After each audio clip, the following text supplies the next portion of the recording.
अलवर लोकसभा क्षेत्र से कांग्रेस प्रत्याशी ललित यादव के समर्थन में पूर्व केंद्रीय मंत्री भंवर जितेंद्र सिंह, नेता प्रतिपक्ष टीकाराम जूली, विधायक विकास चौधरी सहित बड़ी संख्या में 8 विधानसभा के कार्यकर्ता मौजूद रहे। आपको बता दें, बुधवार को अलवर लोकसभा क्षेत्र से कांग्रेस उम्मीदवार ललित यादव ने नामांकन दाखिल किया। कांग्रेस जिला अध्यक्ष योगेश मिश्रा ने बताया कि कांग्रेस प्रत्याशी ललित यादव के समर्थन में प्रातः 10 बजे मोती डूंगरी स्थित होटल स्वरूप विलास में जनसभा आयोजित की गई एवं उसके पश्चात मिनी सचिवालय भवानी तोप पर अपना नामांकन दाखिल करने जुलूस के साथ पहुंचे। जनसभा में आने वाली वाहनों की एंट्री के लिए जिला कांग्रेस कमेटी ने 4 चेक पोस्ट लगाई व सभी चेक पोस्टों पर कांग्रेस के पदाधिकारी नियुक्त किए गए। धन्यवाद। मैं अगले वक्ता के रूप में स्वागत करें भंवर जितेंद्र सिंह हमारे बीच में राजस्थान विधानसभा के नेता प्रतिपक्ष और अलवर जाएंगे। किसका साथ देंगे? बलजीत यादव मेरे पीछे आप मंच पर देख रहे हैं। कांग्रेस के प्रत्याशी ललित यादव, नेता प्रतिपक्ष सम्मानित टीकाराम जी जूली साहब पधारे हैं। जोरदार तालियों से जूली जी का स्वागत। मैं तेजाराम जी सैनिक पीसीसी सदस्य निवेदन करता हूं कि वो मंच पर आए। हमारे बीच में श्री धर्मेंद्र राठौड़ जी, पूर्व मंत्री जो आरटीडीसी के चेयरमैन है, पधारे। जोरदार तालियों से इनका स्वागत। हमारे बीच में बहरोड़ के कह दिया कि मैं निर्दलीय हूं, लेकिन मेरे ललित भाई को मैं समर्थन दूंगा। तो ललित भाई की समर्थन में भाई बलजीत जी मंच पर आए हैं। बलजीत जी का स्वागत। हमारे बीच में राजगढ़ लक्ष्मणगढ़ के पूर्व विधायक सम्मान्य जौहरीलाल जी विराजमान है। मेरा आपसे हमारे बीच में रामगढ़ की विधायक पूर्व विधायक बहन सफिया खान जी विराजमान है। जोरदार तालियों से बहन सफिया जी का स्वागत करें। हमारे बीच में थानागाजी के पूर्व विधायक सम्मान्य गंगावत जी विराजमान है। जोरदार तालियों से गंगावत जी का स्वागत करें। तिजारा से चुनाव लड़े भाई इमरान जी हमारे बीच में है। जोरदार तालियों से भाई इमरान का भी स्वागत करें। हमारे बीच में किशनगढ़ के सम्मान्य विधायक दीपचंद जी खैरे साहब विराजमान।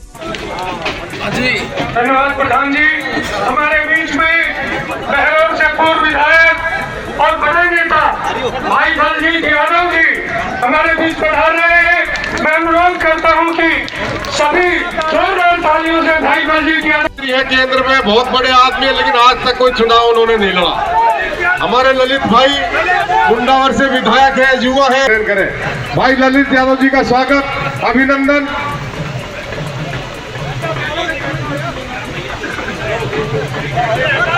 जितने भी मेरे साथी युवा साथी सामने भी खड़े, सबसे विनम्र आग्रह है कि सब आकर के अपना स्थान ग्रहण करें। कांग्रेस पार्टी, कांग्रेस पार्टी, भंवर जितेंद्र सिंह, टीकाराम जूली।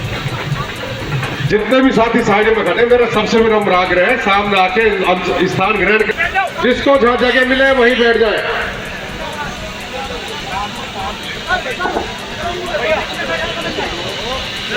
अब मैं हमारे बीच में राजस्थान प्रदेश कांग्रेस कमेटी के महासचिव सम्मान्य अजीत यादव जी विराजमान। आम आदमी की और एक खास आदमी की लड़ाई है और मैं आज सबका लोकतंत्र को बचाना है तो कांग्रेस को जिताना है।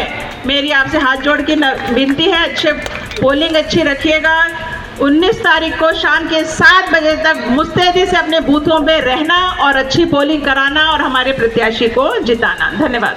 धड़कन माननीय भंवर जितेंद्र सिंह जी साहब राजस्थान विधानसभा में सीएलपी लीडर, हमारे साथी, सबको साथ लेकर चलने वाले हमारे बहुत ही महबूब नेता माननीय जूली साहब यहाँ पर विराजमान।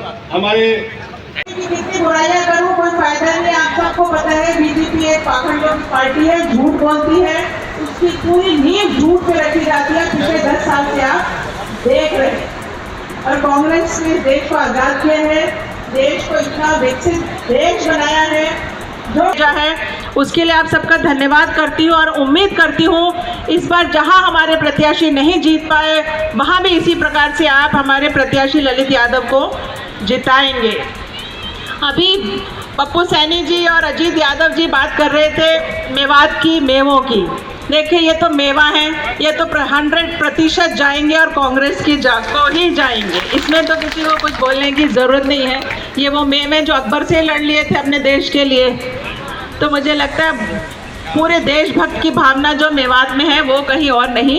चुनाव है, इसको आसान मत समझना, मजबूती के साथ लड़ना और अपना चुनाव समझ के लड़ना। ये सच और झूठ का चुनाव है। देखिए आपको सब पता है, इस सबसे बड़ी पंचायत में हमारा यहाँ का नुमाइंदा चुनकर जाएगा और आप लोग फैसला करके भेजेंगे। लोकतंत्र में आप लोग मालिक हैं, इस मंच पर बैठे आप सबके सेवक, आपके नौकर हैं, इसलिए आप ही मालिक को, आपको फैसला करना है। मैं तो आपसे ये कहने के लिए आया हूं कि जब गांव में दंगल कुश्ती आजकल चल रहा है, और दंगल कुश्ती जब चलता है तो हम लोग चर्चा करते हैं, वहां बैठे गांव के लोग, किसी गांव का नौजवान कुश्ती करता है तो उस गांव के लोग कहते हैं कि भी दांव लगा, जोर से खेल, बढ़िया कर, वो हुटिंग करके उसका मनोबल बढ़ाते हैं। और जब तहसील का आदमी पहलवान हो दंगल में और दूसरा दूसरी तहसील का हो तो उस तहसील के सारे उस अपने दंगल में पहलवान के लिए जोर लगाते हैं कि भाई इसको तू चित कर दे फटाफट। और जब तहसील से बढ़कर जिले का हो जाए तो सब लोग कल्पना करते हैं कि हमारे जिले का पहलवान लड़ रहा है, हमारे जिले का जीतना चाहिए, बाहर का नहीं जीतना चाहिए, उसके लिए हुटिंग करते हैं। तो भाई फैसला करना आपको है, फैसला आपको करने की, आपके जिले में आपका भाई पहलवान है, एक दूसरा पहलवान कहीं हरियाणा से लाए, ये आपको फैसला करना, आपके हाथ में कमान इस बात। जिंदाबाद जिंदाबाद जिंदाबाद। साथियों, आप सबके बीच में पिछले 14 साल से आपके बीच में घूमता रहा और मुंडावर की जनता ने मुझे ऐतिहासिक परिणाम देने का काम किया। मैं बड़ा खुशनसीब इस बात से हूं कि भंवर साहब का आशीर्वाद मेरे साथ रहा कि मुझे विधानसभा में सबसे पहले लिस्ट में टिकट देने का काम किया।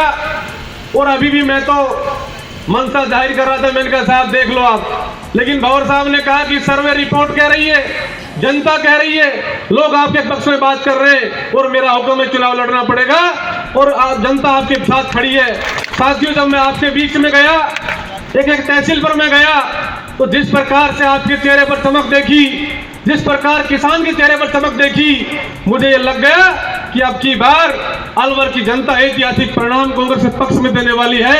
ये मैंने आगे भंवर साहब से भी चर्चा करी।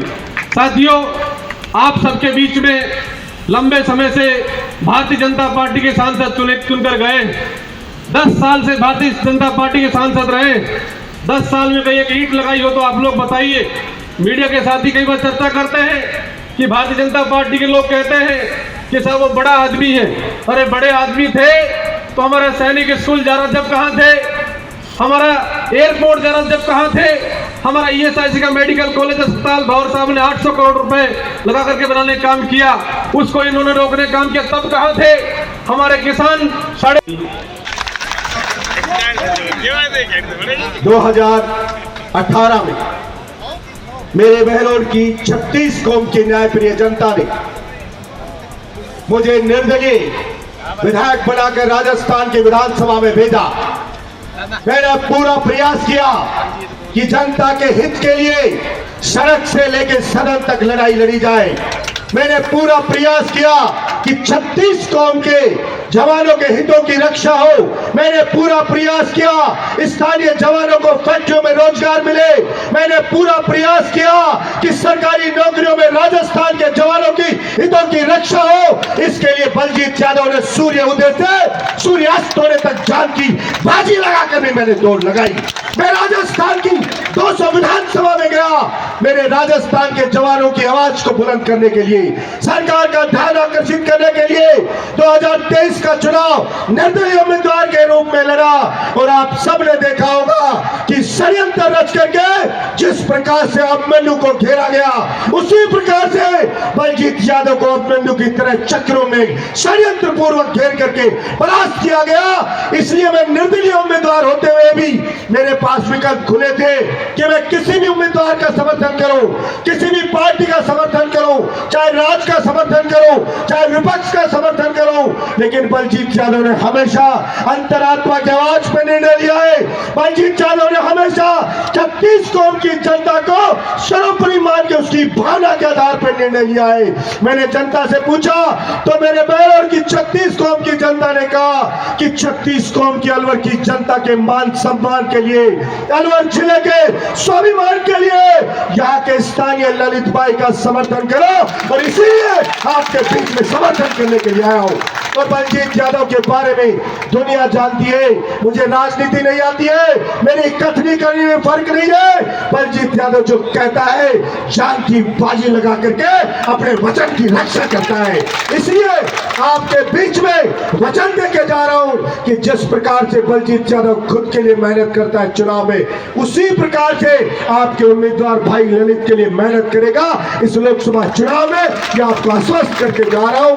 समय का अभाव है, सभी को बोलना है, इसलिए मैं ज्यादा नहीं बोल के मेरी वाणी को विराम देता हूं। अलवर जिले की जनता का धन्यवाद करूंगा। मैं जब स्थानीय के मुद्दे को लेकर आया, जवानों के रोजगार के मुद्दे को लेकर आया, आज भी मुझे ध्यान है जिस भी विधानसभा मुख्यालय पे गया हजारों की भीड़ मिली, चाहे तिजारा गया हो, चाहे किशनगढ़ गया हो, चाहे मुंडावर गया हो, चाहे अलवर शहर में आया हो, चाहे राजगढ़ गया हो, चाहे रामगढ़ गया हो, जहां भी गया पूरे राजस्थान के प्रत्येक विधानसभा के मुख्यालय पे इस मामूली से आदमी के लिए हजार जवान आए और मेरी आवाज में आवाज बुलंद की। और इसलिए मैं जनता के मुताबिक चलने वाला व्यक्ति हूं। आप सबकी भावना है कि अलवर जिले का यहाँ का स्थानीय उम्मीदवार जीते, तो मेरी राय आपकी राय में शामिल है। और आज से ही बलजीत यादव पूरी ताकत के साथ आपके उम्मीदवार के साथ लगेगा, यही आपको भरोसा देता हूं। आपने मुझे स्नेह दिया, इसके लिए बहुत बहुत आपका धन्यवाद। जय हिंद,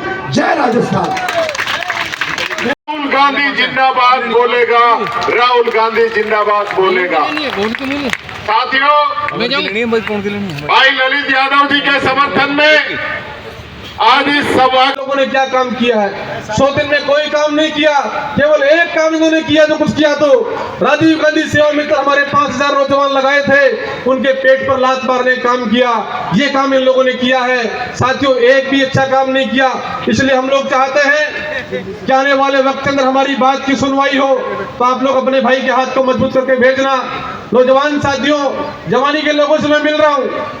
पहले 10 साल तक का चुनाव हुआ तो जवानी के साथी सबसे आगे खड़े होकर के और भारतीय जनता पार्टी को वोट डाल गए। अब की बार वो ठगा सा महसूस अपने आप को कर रहे हैं कि 10 साल हो गए, 2 करोड़ रोजगार देने की बात कही थी, एक नौकरी नहीं दी, एक किसी जवान को नौकरी नहीं मिली। मैं गांव में गया हूं, सोशल मीडिया पर देखता हूं, नौजवान साथी इस बात को कह रहा है कि कुछ नहीं देखेंगे। अब की बार केवल एक फैसला करना है कि हमारे बीच का साथी, हमारा अपना भाई जो हमारी बात को हिंदुस्तान के सबसे बड़ी पंचायत में खड़ा होकर धार कर कह सकता हो, ऐसे आदमी चुनकर भेजेंगे। मैं पुनः आप सबका धन्यवाद करना चाहता हूं। कितनी गर्मी होने के बाद भी आप 3-4 घंटे तक आप लोग यहाँ बैठे रहे और हमारे अभी महबूब नेता बोलेंगे। आप लोगों का बहुत बहुत धन्यवाद। भाई 19 तारीख को आप सब लोग मिलकर के अपने पड़ोसी के पास जाना, अपने पड़ोसी को कहना, रिश्ते नातेदार के पास जाना, टेलीफोन करना कि ये लड़ाई संविधान बचाने की है। बाबा साहब भीमराव अम्बेडकर ने जो संविधान बनाया था उसको बचाने की बात है कि उस बात की लड़ाई आपके बीच में है।